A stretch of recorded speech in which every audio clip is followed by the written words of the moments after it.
condition of your body affects the condition of your brain, and the condition of your brain affects your ability to reflect the character of God to others and your ability to communicate more clearly with God.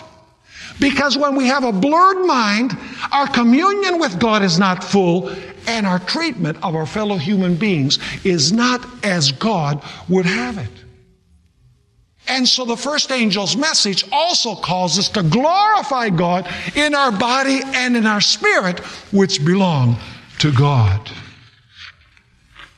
I'd like to read one verse in closing our study for today. 2 Corinthians chapter 3 and verse 18. We couldn't finish without this one because this verse is reminiscing about what happened to Moses on Mount Sinai. And so we have to end where we began.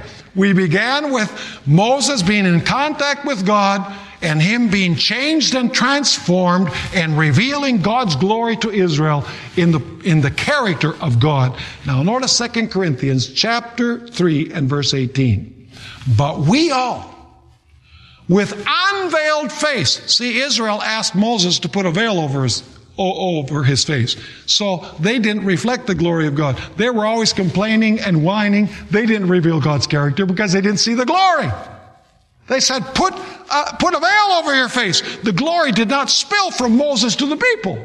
Are you understanding what I'm saying? God wanted the glory to spill from God, from Jesus to Moses, and then Moses with unveiled face to bring it to the people. But the people said, cover your face.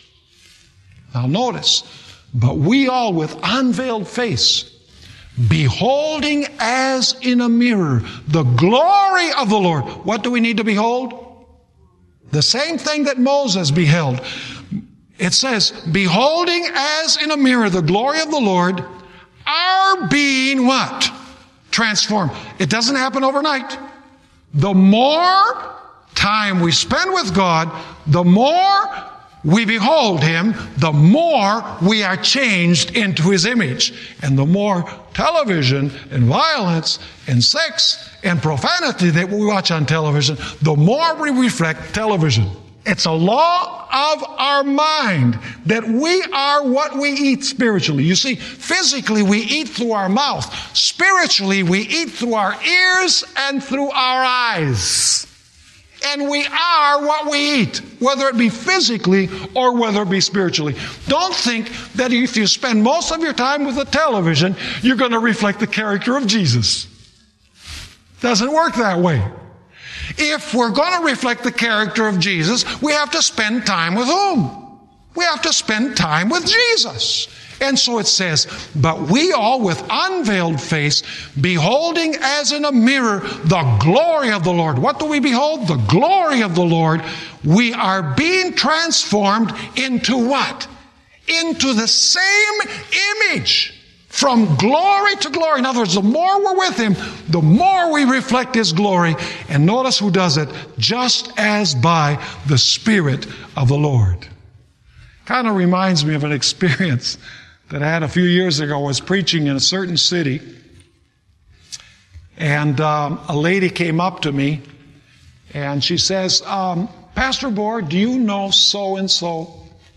I'm not going to mention the name. She says, do you know so-and-so? I said, oh, absolutely. He was one of my star students for 3 years. I mean, he aced every class that he took. He was a fantastic student. She says, well, I want you to know, you preach just like he does.